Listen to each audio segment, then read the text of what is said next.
जामुन के पेड़ पर चुड़ैल। अरे आज तो बहुत ज्यादा देर हो गई है। मेरे बच्चे मेरा घर पर इंतजार कर रहे होंगे। ऊपर से ये जंगल भी खत्म होने को नहीं कहता है। कितनी देर से चले जा रही हूँ। अनुराधा जंगल से लकड़ियाँ काटकर अपने घर को लौट रही होती है। तभी रास्ते में उसे एक बहुत बड़ा पेड़ दिखाई देता है जिस पर जामुन लटक रहे होते हैं। जामुन रात के अंधेरे में भी चमक रहे होते हैं, जिन्हें देखकर अनुराधा अपने आप से कहती है, अरे वाह, देखो तो सही, रात के अंधेरे में भी ये काले जामुन कितने चमक रहे हैं। लगता है बहुत ही स्वादिष्ट हैं। क्यों ना मैं इनको तोड़कर अपने बच्चों के लिए ले जाऊं? मेरे दोनों बच्चे बहुत खुश हो जाएंगे। ऐसा सोचकर अनुराधा पेड़ के ऊपर पत्थर मारने लगती है, लेकिन पत्थर मारने से एक भी जामुन गिर नहीं पाता। ओहो, एक भी जामुन टूट नहीं रहा। अब मैं क्या करूं? हे भगवान, काश ऐसा होता कि जोर जोर की आंधी चल जाती, जिसके बाद इस पेड़ के जामुन अपने आप टूटकर नीचे गिर जाते। तभी अचानक से बहुत तेज हवा चलने लगती है। देखते ही देखते जामुन के पेड़ से जामुन अपने आप नीचे गिरने लगते हैं। अरे वाह, ये तो चमत्कार ही हो गया। मैं तो अभी जामुन के पेड़ के हिलने की बात ही कर रही थी, तभी अचानक से आंधी चलने लगी। अब इन जामुनों को इकट्ठा कर लेती हूँ। आज तो मेरे बच्चे बहुत खुश हो जाएंगे। अनुराधा जमीन पर पड़े हुए जामुनों को उठाने लगती है। तभी उसके पीछे एक बहुत भयानक चुड़ैल आकर खड़ी हो जाती है, जो धीमी आवाज में अनुराधा से कहती है, अरे सुनो, जामुन उठाने में मैं तुम्हारी मदद करूं क्या? कहीं तुम जामुन उठाते उठाते थक ना जाओ। बहुत सारे जामुन हैं यहाँ। अगर तुम कहो तो मैं एक बार और अपने पेड़ को हिलाकर तुम्हारे लिए जामुनों को नीचे गिरा देती हूँ। आवाज सुनकर जैसे ही अनुराधा पीछे मुड़कर देखती है, उसके पीछे एक बहुत भयानक चुड़ैल खड़ी होती है, जिसे देखकर अनुराधा के हाथ से सभी जामुन नीचे गिर जाते हैं और वो बहुत घबरा जाती है। चुड़ैल, चुड़ैल, हे भगवान, चुड़ैल तू कहाँ से आ गई? जहाँ से ये जामुन आए हैं। चुड़ैल, मुझसे गलती हो गई, मुझे माफ कर दो। आइंदा मैं कभी भी इस पेड़ के जामुन नहीं तोड़ूंगी। मुझसे बहुत बड़ी गलती हो गई, मुझे माफ कर दो। ऐसे कैसे माफ कर दूं? अब तूने इतने सारे जामुन तोड़े हैं तो तुझे इन जामुनों को खाना भी पड़ेगा। ये सारे जामुन खा ले, उसके बाद यहाँ से चली जाइयो। अनुराधा चुड़ैल के डर से जामुन को उठाकर खाने लगती है। जैसे ही वो पहला जामुन खाती है, उसका शरीर जामुन की तरह काला पड़ जाता है। देखते ही देखते अनुराधा एक जामुन में बदल जाती है, जिसे उठाकर चुड़ैल अपने पेड़ के ऊपर लगा देती है। एक ऐसे ही धीरे धीरे लोगों से बने हुए जामुन मेरे पेड़ पर लगते रहेंगे तो मेरी शक्तियाँ बढ़ती रहेंगी। इतना कहकर चुड़ैल वहाँ से गायब हो जाती है। अगले दिन सुबह राजू और राधा अपनी माँ अनुराधा को गांव के चारों तरफ ढूंढते हैं, लेकिन उन्हें उनकी माँ कहीं भी नजर नहीं आती। जिसके बाद वो गांव के मुखिया के पास जाते हैं और उनसे कहते हैं, मालिक, हमारी माँ कल रात से गायब है। कोई कुछ पता नहीं चल रहा है। हमारी माँ को ढूंढने में हमारी मदद करो। मेरी माँ के अलावा हमारे इस दुनिया में और कोई नहीं था। अगर हमारी माँ वापस नहीं आई तो हम दोनों भाई बहन जीते जी ही मर जाएंगे। राधा और राजू को इस तरह अपनी माँ के लिए तड़पता हुआ देख मुखिया की आंखों में आंसू आ जाते हैं और वो उनसे कहता है, देखो बच्चों, तुम दोनों चिंता मत करो। तुम्हारी माँ को ढूंढने में हम तुम्हारी मदद जरूर करेंगे, लेकिन तुम दोनों अपने आप को अकेला मत समझो। तुम्हारी माँ के बाद इस दुनिया में मैं तुम्हारे साथ हूँ। मुखिया उन दोनों को गले से लगाता है और उसके बाद उन दोनों को घर के अंदर बुला लेता है। जिसके बाद मुखिया अपने कुछ लोगों को गांव में अनुराधा को ढूंढने के लिए भेज देता है। तुम सभी को मैं एक काम देता हूँ, उस औरत को किसी भी हालत में ढूंढ कर ले आओ, फिर चाहे जंगल का कोना कोना क्यों न छान लो। मैं इन बच्चों को अनाथ होते हुए नहीं देख सकता। जाओ और जल्दी लौट कर आना। मुखिया के लोग गांव भर में अनुराधा को चारों तरफ ढूंढने लगते हैं। देखते ही देखते सुबह से शाम हो जाती है, जिसके बाद वो सभी मिलकर जंगल में ढूंढने लगते हैं। अरे मुखिया ने हमें आदेश तो दे दिया, लेकिन सुबह से शाम हो गई, हमें वो औरत कहीं भी नहीं मिल रही है। अरे धरती निकल गई या आसमान निकल गया उस औरत को? अगर मरी भी होगी तो उसकी लाश तो कहीं ना कहीं होगी ना। पता नहीं कहाँ गायब हो गई वो औरत। तुम लोग बातें कम करो और काम ज्यादा। एक काम करते हैं, हम सभी अलग अलग दिशाओं में जाते हैं, कहीं ना कहीं तो हमें उस औरत का कोई सुराग जरूर मिलेगा। लांबा की बात सुनकर सभी लोग अलग अलग दिशा में निकल जाते हैं, जिसके बाद लांबा उस औरत को ढूंढते ढूंढते जामुन के विशाल पेड़ के पास पहुंच जाता है, जहां उसे जामुन रात के अंधेरे में भी चमकते हुए दिखाई देते हैं। इतना बड़ा जामुन का पेड़, अरे वाह, ये तो बहुत ही खूबसूरत लग रहा है। एक काम करता हूँ, कुछ जामुन तोड़कर खा लेता हूँ, वैसे भी सुबह से कुछ खाया नहीं है। लांबा पत्थर मारकर जामुनों को तोड़ने की कोशिश करता है। तभी उनमें से एक जामुन नीचे गिर जाता है। जैसे ही लांबा उस जामुन को उठाने जाता है, उसके पीछे एक बहुत भयानक चुड़ैल खड़ी होकर उससे कहती है, अगर तुम्हें और जामुन खाने हैं तो मुझे बताओ, मैं पूरे पेड़ को हिलाकर तुम्हारे लिए जामुन तोड़ दूंगी। अपने पीछे एक बहुत भयानक चुड़ैल को देखकर लांबा बहुत ज्यादा डर जाता है, जिसके बाद वो डरते हुए चुड़ैल से कहता है, चुड़ैल, तू कैसे, कौन है तू और मेरे पीछे खड़ी होकर क्या कर रही है? मेरे जामुन तोड़कर मुझी से पूछते हो कौन हूँ मैं? चलो, अब जब तुमने मेरा जामुन तोड़ा ही है तो इसे खा भी लो। नहीं नहीं नहीं, मुझे कोई जामुन नहीं खाना, मुझे जाने दो यहाँ से। पहले जामुन खाओ, उसके बाद चले जाना, मैं तुम्हें नहीं रोकूंगी।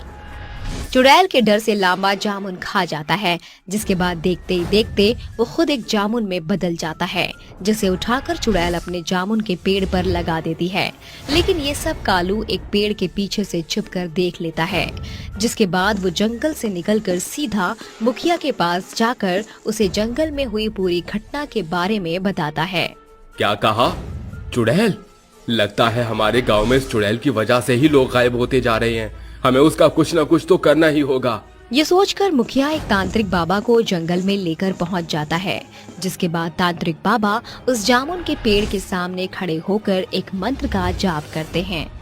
वक्रतुंड महाकाय सूर्यकोटि समप्रभा निर्विघ्नं कुरु मे देव सर्वकार्येषु सर्वदा।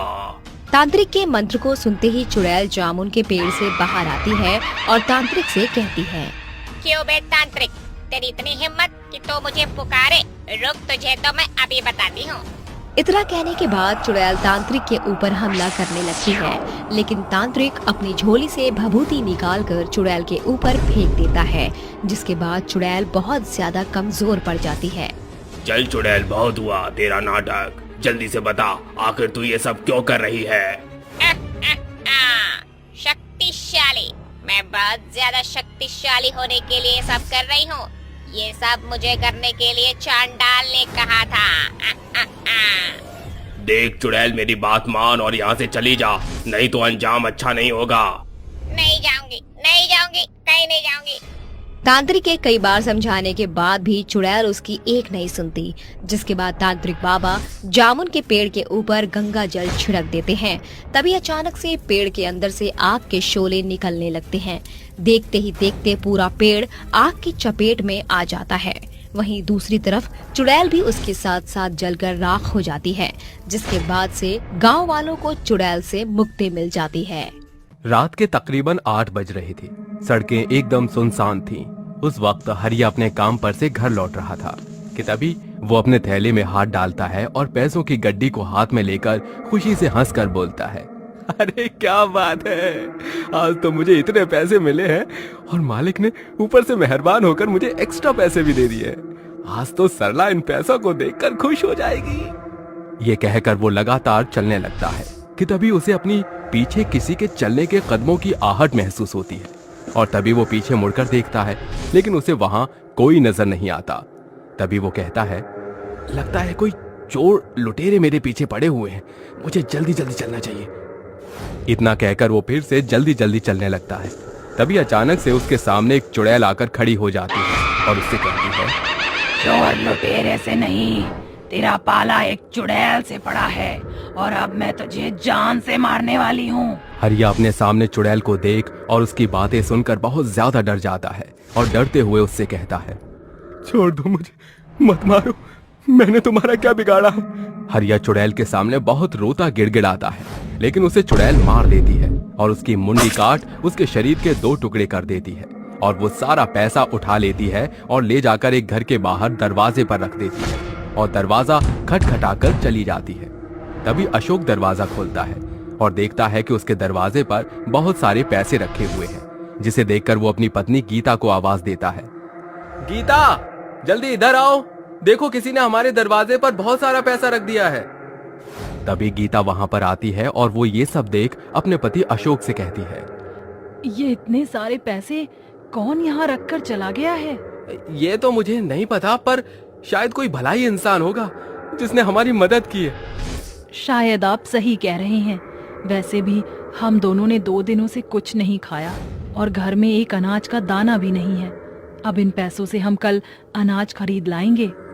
इतना बोलकर दोनों भगवान को धन्यवाद करते हैं और जाकर सो जाते हैं। अगले दिन सुबह हरिया की लाश गांव वालों को मिलती है, जिसे देख गांव वाले बहुत ज्यादा डर जाते हैं और उसकी मौत की खबर पूरे गांव में फैल जाती है।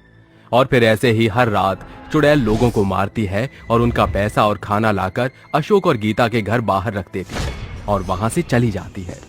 एक बार फिर से गांव में 2 आदमी बात करते हुए अपने घर की तरफ जा रहे थे।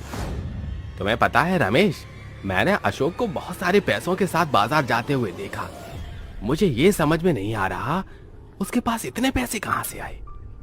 क्या तुम सच कह रहे हो? अभी कुछ दिनों पहले तो उसके खाने के भी लाले पड़े थे, अचानक से उसके पास इतने पैसे कहां से आ गए?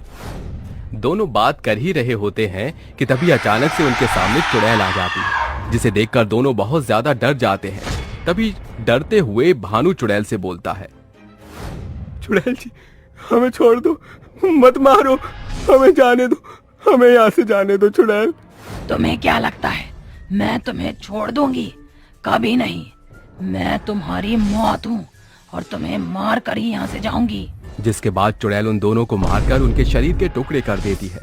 अगले दिन सुबह गांव वालों को उन दोनों की लाश मिलती है, जिसे देखकर वो लोग डर जाते हैं। पूरे गांव में डर का माहौल फैल जाता है कि तभी कुछ लोग दौड़कर गांव के सरपंच के पास आते हैं और उनसे बोलते हैं, सरपंच जी, गांव में अचानक से लोगों की मौतें होती जा रही हैं।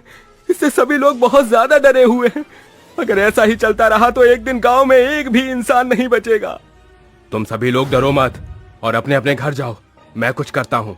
जिसके बाद सभी लोग वहां से चले जाते हैं। तभी सरपंच मन ही मन सोचता है, शायद गांव के लोगों को कोई प्रेत आत्मा मार रही है। मुझे अपने गांव के लोगों को उससे बचाना होगा। इतना बोलकर सरपंच एक तांत्रिक बाबा के पास जाते हैं और उनसे बोलते हैं, बाबा, कुछ दिनों से हमारे गांव में लोगों की मौतें होती जा रही हैं और मुझे इन मौत के पीछे किसी प्रेत आत्माओं का हाथ लग रहा है। कृपा करके हमारी मदद करिए और हमारे गांव को उससे मुक्ति दिलाइए। तुम चिंता मत करो बेटा, मैं तुम्हारी मदद शीघ्र करता हूँ।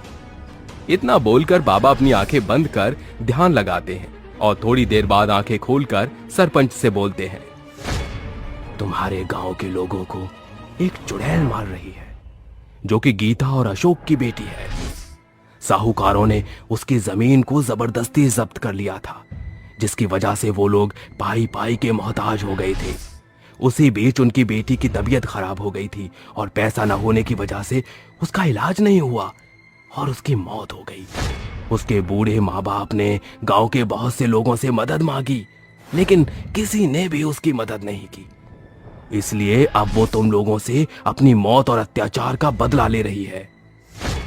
तांत्रिक बाबा की बात सुनकर सरपंच उनसे विनती करते हुए बोलता है, बाबा, हम मानते हैं कि हम गांव वालों से गलती हुई है, लेकिन आप इस समस्या का समाधान निकालिए और उस चुड़ैल से हम सबकी जान बचाइए। बाबा, हम दोबारा फिर कभी ऐसी गलती नहीं करेंगे।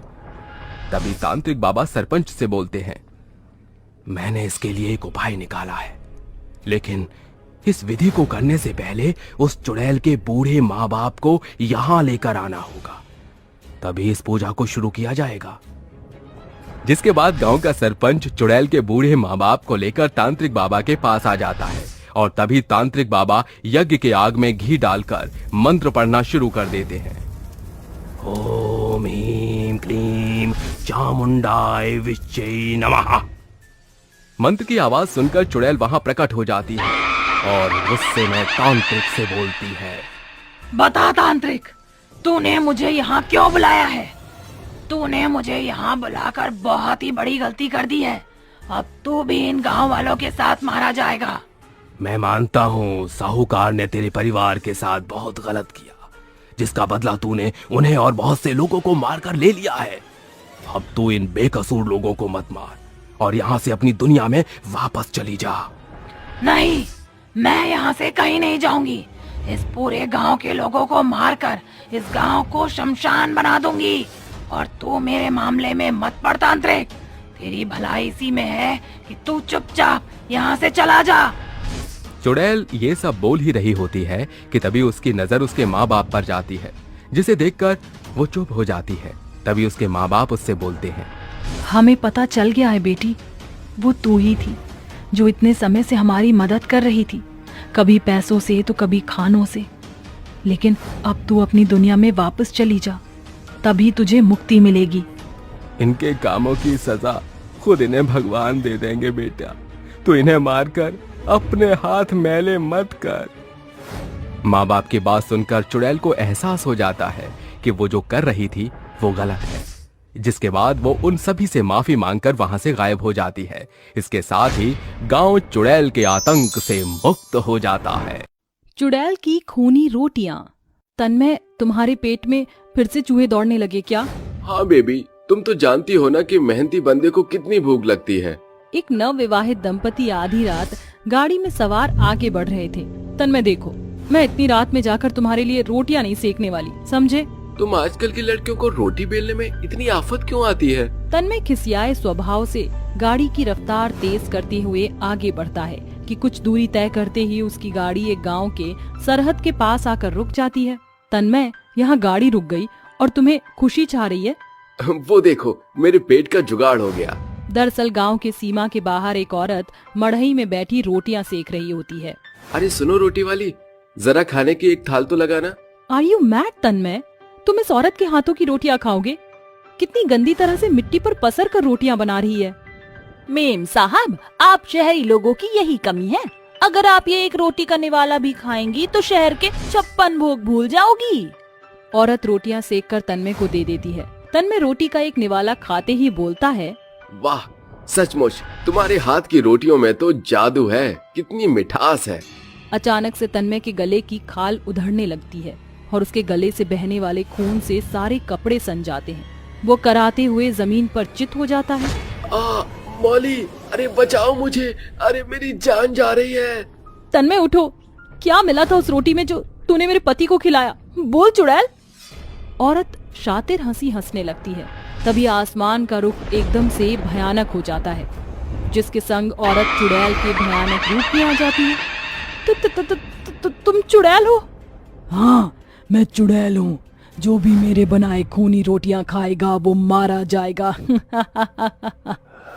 मौली पूर्ति से भागने के खातिर जैसे ही आगे बढ़ती है, चुड़ैल उसके एकदम सामने आकर एक रोटी उसके मुंह में भरते हुए कहती है, ले खा, ठूस मेरी बनाई रोटियों में कमी निकल कर खिल्ली उड़ाई थी ना, अब भुगत। बौखलाई चुड़ैल अपनी खूनी रोटियां खिलाकर उसे ढेर कर देती है। अगली भोर कुछ कंस्ट्रक्शन वर्क के लोग वहां जब काम करने आते हैं तो उनकी नजरें चकाचौंध रह जाती हैं। अरे ये सब हो क्या रहा है? मेरे तो कुछ भी पल्ले नहीं पड़ रहा। आखिर ये झोपड़ी रोज रोज कैसे यहाँ खड़ी हो जाती है? जरूर इस जमीन पर किसी भूतनी का साया पड़ चुका है। क्या वाहियात बातें कर रहे हो? देखो, चाहे कुछ भी हो जाए, ये कंस्ट्रक्शन का काम नहीं रुकना चाहिए। मैं तुम्हें हर दिन के दुगने पैसे दूंगा, बस तुम मन से काम करो। जल्द से जल्द यहाँ विक्रम बजाज का होटल खुलेगा। पैसों के लालच में आकर सभी वर्कर देर रात तक काम करने लगते हैं। तभी चुड़ैल भेष बदल कर खाने से भरा डेला लाते हुए कहती है, गर्मा गर्म रोटी खा लो।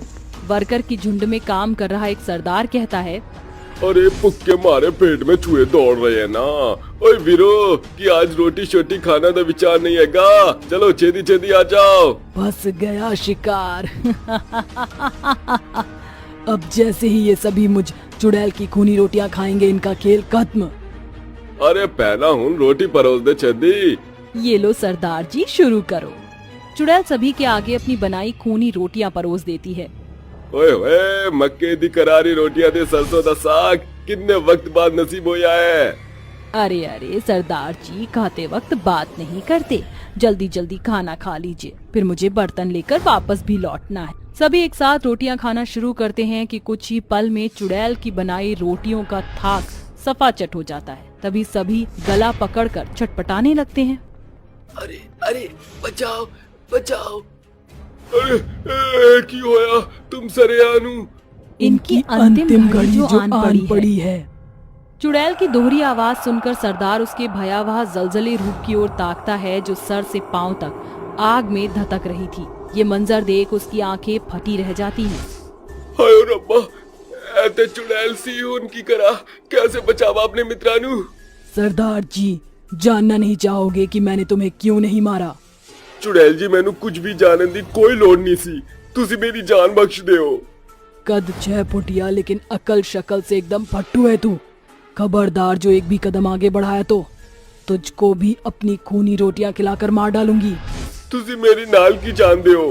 तुझे मेरी मदद करनी होगी, मगर उसके खातिर तुझे मेरी कहानी सुननी पड़ेगी।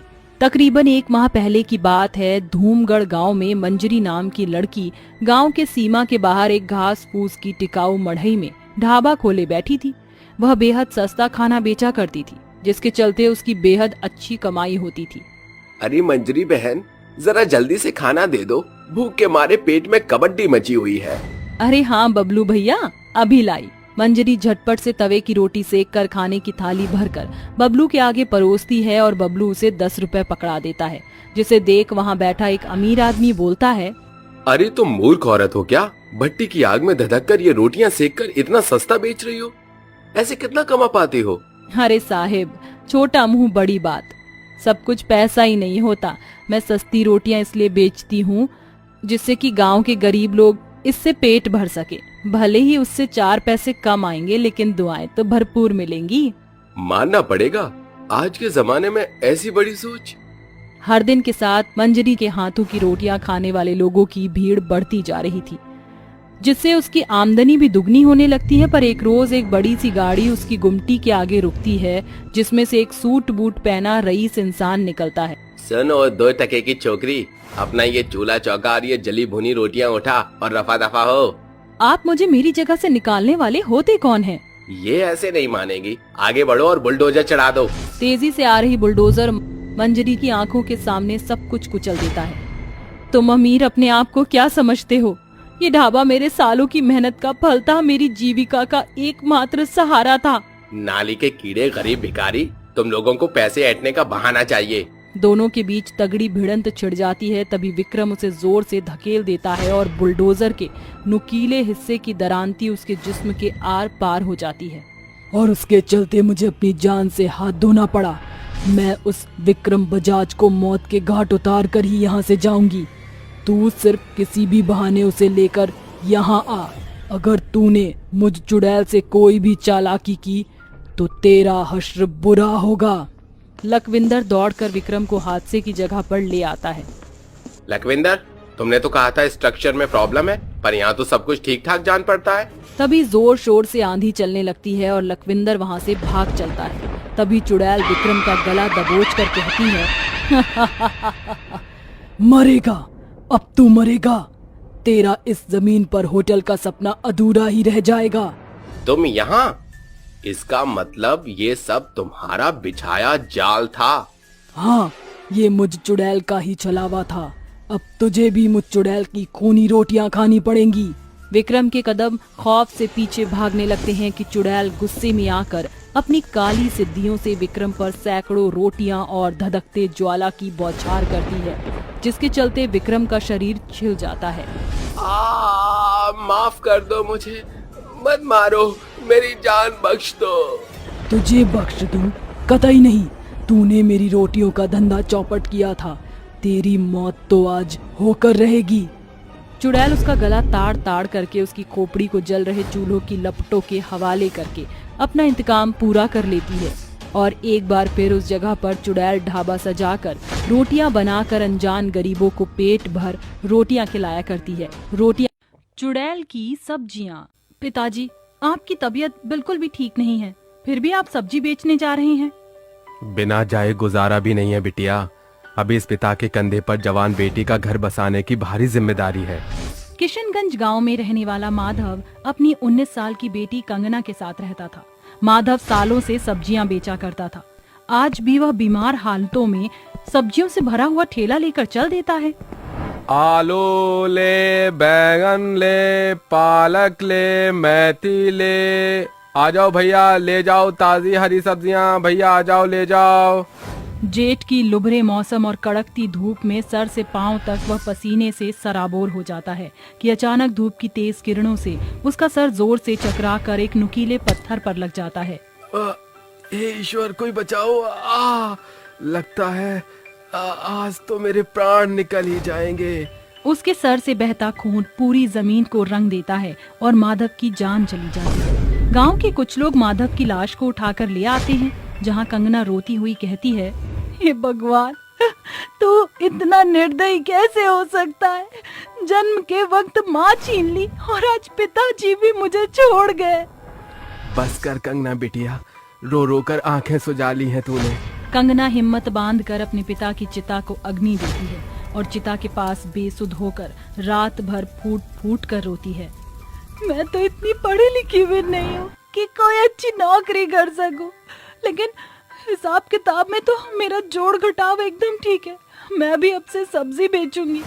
वह पाई पाई जोड़कर मंडी से सब्जियां खरीदकर उन्हें बेचने के लिए गांव के सब्जी बाजार में ठेला लगाकर कहती है, सब्जी ले लो, ताजी हरी सब्जी ले लो, सस्ती सब्जी ले लो। अरे ओ सब्जी वाली, ये भिंडी कैसे दी? 10 रुपए पाव है बाबूजी। अरे वाह, तुम तो बड़ी ही सस्ती और ताजी सब्जियां बेच रही हो। बाकी सब्जी वाले ने तो लूट मचा रखी है, सुनार के भाव सब्जियां बेच रहे हैं। ये सुन बाकी के 3 ठेले वाले गुस्से से बौखलाकर कहते हैं, अरे पप्पू, ये तो तेरा ग्राहक है ना? देख, आज इस छोकरिया से सब्जियां ले रहा है। फोन तो मेरा भी खोल रहा है, एक बार तो इसको धमकाना ही होगा। तीनों अपना ठेला छोड़कर कंगना से कहते हैं, अरे ओ 2 टके की छोकरी, ये हमारा अड्डा है, हटा अपना ठेला यहाँ से। हमसे दुश्मनी मोल लेना तुझे भारी पड़ेगा। मैं तो आप तीनों को जानती भी नहीं, तो दुश्मनी का सवाल ही कहाँ उठता है? हमारा हक मारा है तूने। अरे हम बरसों से यहाँ सब्जी बेच रहे हैं, उठा अपना ठेला और चलती बन यहाँ से। लेकिन ये तो ग्राहकों के हाथ में होता है कि उन्हें कहाँ का सौदा पसंद आए। उन्हें मेरी सब्जियां सस्ती लगी तो उन्होंने खरीदा। गुस्से से बौखलाकर वो तीनों सब्जियों से भरा ठेला पलटकर चल देते हैं और आए दिन उसको परेशान करते। फिर भी कंगना हार नहीं मानती थी। उसकी सब्जी की दुकान पर रोजाना सैकड़ों लोगों की भीड़ लगती थी। कल तक हमारे गल्ले सब्जियों की बिक्री से नोटों से ठगम ठेल रहते थे। कल की आई 2 टके की छोकरी के चलते पाव भर सब्जी बेचना भी मुश्किल हो गया है। थोड़ी देर के लिए बाजार एकदम सुनसान होने वाला है, आज इसको आखिरी बार धमकाते हैं।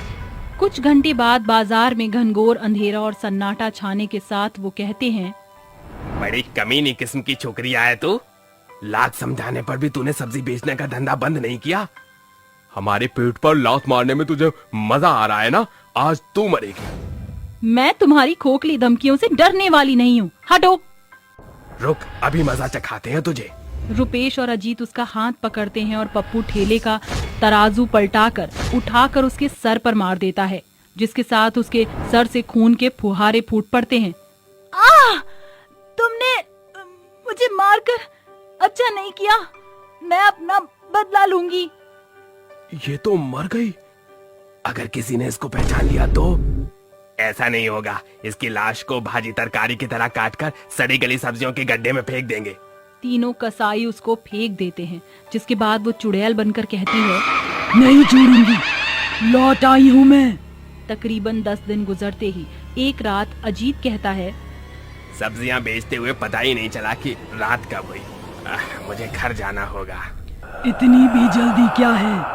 खौफनाक आवाज सुनकर जैसे ही अजीत पलटता है तो चुड़ैल गायब हो जाती है। अचानक जोरदार आंधी उठती है। अरे तूफान कैसे उठ गया? मुझे जल्दी से घर भागना होगा। वो जैसे ही ठेले को बढ़ाता है, चुड़ैल उसके ठेले पर ढब से कूद पड़ती है। चुड़ैल के आगे लटके हुए बालों को देख अजीत पूछता है, कौन हो तुम? सारे टमाटर फोड़ दिए, इसका नुकसान क्या तेरा बाप भरेगा? चुड़ैल जोर शोर से रोती हुई बाल हटाकर कहती है, कहो तो मैं हर जाना भर दूं सब्जी लेकर। चुड़ैल की लाल स्याह खूनी आंखें और विशाल रूप देख अजीत ठेले से दूर जा गिरता है। अरे अरे बाप रे तू। आज तो मैं तेरी चटनी बनाऊंगी। चुड़ैल अपने लंबे नाखून उसकी अंतड़ियों के आर पार करके उसे खत्म कर देती है और ठेले की सारी सब्जियां सपाचट करके लंबी डकार मारती है। आज ये चुड़ैल बहुत खुश है। एक तो मौत की नींद सुला दिया एक को, अब बचे दो। तकरीबन कुछ दिन गुजरने के बाद रुपेश और पप्पू बातें करते हुए कहते हैं, अरे अपना अजीत कहाँ लापता है? 2 हफ्ते बीत गए पर न उसका ठेला नजर आ रहा है और न वो। हो सकता है उसके हाथ लॉटरी लग गई हो, इसीलिए सब्जी बेचना छोड़ दिया होगा। 10 बज गए यार, अब कोई भी ग्राहक सब्जी खरीदने तो आने से रहा। चल घर चलते हैं। दोनों अपनी सब्जियों का ठेला बढ़ाते हुए चल पड़ते हैं। तभी चुड़ैल उनके पीछे आवाज लगाती हुई ठेला बढ़ाकर कहती है, सब्जी ले लो, ताजी हरी सब्जी ले लो। सुबह से ना एक आलू बिका है, ना बिका है आधा कांदा। ऐसे आखिर कैसे चलेगा सब्जी बेचने का धंधा? आवाज सुनकर दोनों चुड़ैल की तरफ पलटते हैं कि पप्पू चुड़ैल के पास बढ़कर कहता है, अरे तुम सब्जी वाली हो कि कबाड़ी वाली? ये बिखरी जुल्फें गंदे कपड़े पहनकर सब्जी बेचोगी तो ग्राहक तो क्या फकीर भी नहीं आएगा। पर तुम तो आ गए ना मरने के लिए। चुड़ैल तू फिर लौट आई? अरे रुपेश कुछ कर, वरना ये चुड़ैल मुझे गाजर मूली की तरह काट डालेगी। चुड़ैल पप्पू को काली शक्तियों से बैंगन में बदल कर कहती है, अब देख कैसे मैं तेरा बर्ता बनाती हूँ। चुड़ैल उस बैंगन को आसमान में उछाल कर अपनी आँखों की ज्वाला से झुलसाकर बैंगन बने रुपेश को मसल देती है। इससे पहले कि मैं भी मारा जाऊं, मुझे गांव भागना होगा। पप्पू 100 की रफ्तार से गांव की तरफ भागता है। चुड़ैल भी अपने सब्जी के ठेले के साथ उसके पीछे भागती है। कहाँ भाग कर जाएगा, आज तुझे मरना ही होगा। पप्पू गांव में बैठे लोगों की झुंड के बीच आ गिरता है। अरे भाई कौन हो तुम और इतना घबराए हुए क्यों लग रहे हो? चुड़ैल, एक चुड़ैल मेरा पीछा कर रही है, मुझे बचा लो। चुड़ैल सब्जी से भरे ठेले को पप्पू की ओर धकेल कर कहती है, तुझे मरने से गांव वाले तो क्या यमराज भी नहीं बचा सकता। अरे सरपंच जी, ये तो अपनी कंचन है। पर अब ये इंसान नहीं चुड़ैल बन चुकी है। चुड़ैल पप्पू को उठाकर सब्जियों के ठेले पर धोबी पछाड़ मारकर कहती है, मुझे मारा था ना, अब तू भी मर। रुको, आखिर क्यों मार रही हो इस बेचारे को? ये सुनकर चुड़ैल की आंखों में खून उतर आता है और पूरा गांव आंधी की चपेट में आ जाता है। बेचारा नहीं, कसाई है ये। इसने अपने 2 साथियों के साथ मिलकर मुझे बेरहमी से मारकर मेरी बोटियों को सब्जी के खत्ते में फेंक दिया था। आज मैं इसकी जान ले लूंगी। मुझे माफी दे दो चुड़ैल। छोड़ दो चुड़ैल इसको। मैं इस हत्यारे को किसी कीमत पर नहीं छोड़ूंगी। खबरदार, जो किसी ने मेरे बीच में आने की कोशिश की तो मैं उसे भी मार डालूंगी। चुड़ैल गांव के लोगों पर सब्जियों की बरसात करते हुए अपने विशाल रूप में आकर पप्पू को अपने हाथ में उठाकर मसलते हुए खाने लगती है। नहीं, आज मेरा बदला पूरा हुआ, अब मेरी आत्मा को मुक्ति मिल जाएगी। तीनों हत्यारों को मौत के घाट उतार कर चुड़ैल की आत्मा सितारों की रोशनी के साथ गायब हो जाती है। लेकिन कभी कभी वो चुड़ैल आधी रात सब्जियों के ठेले के साथ दिखा करती थी। गरीब बहू का जादुई सोना पसीना। अरे ओ करम जली नाचती थी, अरे कहाँ मर गई? आज कुछ नसीब होगा कि नहीं? सास के ताने भरे शब्द सुनकर पसीने में सराबोर हुई मालिनी तेज कदम बढ़ाकर चाय और नाश्ते की थाली उसके पास लाकर उसके आगे परोसते हुए कहती है, माफ कीजिए माँ जी, जरा सी देर हो गई। वो सारी लकड़ियाँ एकदम गीली थी, इसलिए चूल्हा नहीं जल पा रहा था। क्रूर कमला अपनी बहू मालिनी को फूटी आंख देखना पसंद नहीं करती थी। दरअसल वो मानती थी उसके बेटे ब्रजेश की मौत का जिम्मेदार उसकी अपशगुनी बहू मालिनी है, इसलिए प्रतिदिन वो किसी न किसी बहाने से उसे खरी खोटी सुनाया करती। जैसे ही वो चाय का घूंट गले से नीचे उतारती है तो कहती है, हे राम, आज तू, अरे कुलक्षणी, मेरे बेटे को तो खा गई। अब क्या ये कड़वी चाय पिलाकर मारना चाहती है मुझे? ऐसा लग रहा है विष का प्याला पी रही हूँ। सास की बातें मालिनी को अंदर तक चोट पहुंचा रही थीं और उसके आंखों से आंसू के झरने फूट पड़ते हैं। तभी लता दरवाजा खटखटाकर कहती है, मालिनी चल जल्दी से आजा। आज अगर जरा भी देर हुई तो ठेकेदार हम गरीबों को काम से निकाल देगा। माँ जी मैं चलती हूँ। जल्दी दफा हो जा मेरी नजरों से। तेरी शक्ल मुझे फूटी आंख नहीं सुहाती। फिर वो लता के साथ चल पड़ती है। तभी लता उससे कहती है, मालिनी तू अपनी सास की ज्यादतियों का जवाब आखिर क्यों नहीं देती? वो तुझ पर कितना अत्याचार करती है, जबकि दिन भर पसीना बहाकर मेहनत मजदूरी करके तू उसका पेट पाल रही है। तेरी सास पर जरा जुबान से कड़वी है, दिल से बुरी नहीं है। उन्हें लगता है कि ब्रिजेश की मौत की जिम्मेदार मैं हूँ, इसीलिए वो मुझसे उखड़ी हुई रहती हैं। सूर्यदेव एक दिन मेरे जीवन के अंधेरे को जरूर दूर करेंगे। पति की मौत के बाद घर की जरूरतें पूरी करने के लिए मालिनी के सिवा और कोई नहीं था। वो गांव में घरों के निर्माण में ईंट पत्थर ढोने की मजदूरी करके खुद का और अपनी सास का पेट पालती थी। मई की कड़कती धूप शुरू हो चुकी थी। तेज लू की लहर में सभी मजदूर पसीना बहाकर परिवार चलाने के लिए काम कर रहे थे। तभी मालिनी जो पसीने से तर हो चुकी थी, सूरज की तरफ देखकर कहती है, हे सूर्यदेव, आपकी किरणें तो सारे संसार को उजागर करती हैं, पर इस घड़ी आपकी ये तेज रोशनी हम गरीबों से सहन नहीं हो पा रही। सभी गरीब मजदूर सर से लेकर पांव तक पसीने से भर चुके हैं। हमारी जीविका इसी मजदूरी पर निर्भर करती है। कृपया आप अपने तेज लौ को छाए में बदल दीजिए। मालिनी हर सवेरे सूरज को अर्घ दिया करती थी। उसकी सूर्य के प्रति काफी आस्था थी। इस कारण उसका निवेदन आसमान में रहने वाले सूरज स्वीकार कर लेते हैं और कड़कती धूप शीतल छाओं में बदल जाती है और सूर्य देव उसके पास प्रकट होकर कहते हैं, मालिनी, हे देव, कौन है आप? मैं वो हूँ जिसे तुम प्रतिभोर अर्घ देती हो। मैं इस जगत को उजियारा करने वाला सूर्य देव हूँ। अश्रु मत व्यर्थ करो, क्यों चिंता करती हो? नियति ने इस दुखियारी गरीब के भाग्य में आंसू के सिवा छोड़ा ही क्या है प्रभु।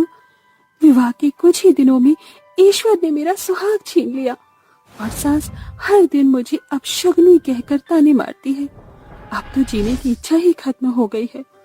कब तक मैं ऐसे ही पसीना बहाकर मजदूरी करती रहूंगी? अब और नहीं होता।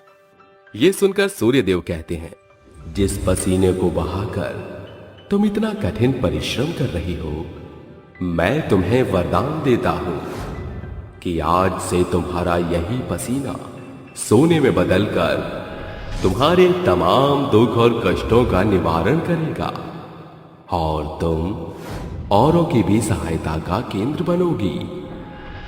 तथास्तु।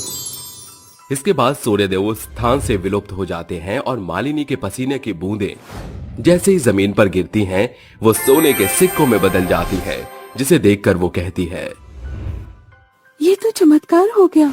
मेरे पसीने की बूंदें सोने के सिक्कों में बदल रही हैं। मालिनी सिक्कों को उठाकर अपने घर आ जाती है। फिर उसकी सास कहती है, अरे निकम्मी, कहाँ मर गई? इस बदनसीब बूढ़ी को कुछ खाने को देगी कि नहीं? माँ जी थोड़ी देर इंतजार कीजिए, मैं अभी बनाती हूँ। मालिनी रसोई घर में जाकर चूल्हा जोड़कर खाना बनाने लगती है और एक बार फिर वो सर से लेकर पांव तक पसीना से भर जाती है और उसकी सास चीखते चिल्लाते हुए कहती है, अरे करम जली, बीरबल की खिचड़ी बना रही है क्या? इतनी देर में तो सैकड़ों लोगों का खाना बनाकर परोस दूं। मालिनी उसको खाना लाकर दे देती है और कमला कहती है, आज अगर मेरे बुढ़ापे की लाठी मेरा ब्रजेश जिंदा होता तो मुझे ये रूखा सूखा खाने की जगह 56 भोग मिलता।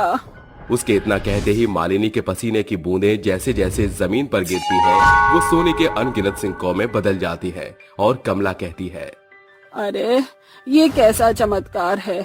लोग तो पसीना बहाकर मुश्किल से 4 पैसे कमाते हैं, लेकिन तेरे पसीने से तो धन वैभव लक्ष्मी की तरह सिक्कों का रूप धारण कर रहे हैं। तूने तंत्र मंत्र या जादू टोना तो नहीं सीख लिया? माँ जी ये मेरे बरसों की तपस्या का फल है। सूर्यदेव ने मुझे वरदान दिया है, मेरे पसीने की हर एक बूंद सोने के सिक्कों में बदल जाएगी। पसीने बहाकर इकट्ठा किए सभी सोने के सिक्कों को बेचकर मालिनी अपने घर की आर्थिक तंगी को खत्म करके अपने टूटे फूटे मकान से छुटकारा पाकर एक बड़ा सा घर खरीदकर अपनी सास के साथ वहां बस जाती है और दोनों ठाट बाट से जीने लगते हैं। एक दिन लता और भीमा उसे दिखाई पड़ते हैं और वो कहती है, अरे लता बहन, भीमा भैया, आप लोग यहाँ कैसे? पेट की आग गरीबों को भटकने पर मजबूर कर देती है। हम लोग काम की तलाश में यहाँ आए हैं। उस ठेकेदार ने हम गरीबों को काम देना बंद कर दिया। हमारे घर की हालत बद से बदतर हो गई है। ये सुनकर मालिनी उसे अपने घर ले आती है और खुले आंगन में खड़ी होकर कहती है, हे सूर्यदेव, अपनी कड़कती धूप मेरे शरीर पर डालिए। तुम खुद को क्यों जलाने पर तुली हो? तुम्हारे पास अब धन संपत्ति की कोई भी कमी नहीं, फिर तुम क्यों भी मतलब अपना पसीना बहा रही हो? आप दोनों की मदद करने के लिए इस पसीने का बह जाना बहुत जरूरी है। धूप की किरणों से मालिनी पसीने से तरबतर हो जाती है और उसकी प्रत्येक बूंद गिरने के साथ वो सोने के सिक्के में बदल जाती है और वो कहती है, अरे ये कैसा जादुई चिराग है? हम गरीब तो पसीना बहाकर 2 वक्त की रोटी जुटाते हैं, पर तुम्हारा पसीना तो खरे सोने के सिक्के बरसा रहा है। ये सभी सोने के सिक्के आप दोनों ले लीजिए और इसे एक अच्छा कारोबार शुरू करके आराम से कमाई कीजिए। बस बहुत गरीबी का जीवन जी लिया आपने। अब आप दोनों को खून और पसीना बहाने की जरूरत नहीं पड़ेगी। फिर दोनों मालिनी का शुक्रिया अदा करके वहां से चले जाते हैं और मालिनी अपने पसीने के द्वारा और भी कई गरीब लोगों की मदद किया करती और धीरे धीरे उसके साथ सही उसके रिश्ते बेहद ही अच्छे हो जाते हैं और अंत में उसकी सास कहती है, अरे बहू, मुझे माफ कर दे। मैंने तुझ पर कितना जुल्म और अत्याचार किया, फिर भी तूने मुझे अपनी माँ से बढ़कर माना। पर मैं तुझे बेबी तो दूर, बहू भी ना मान सकी।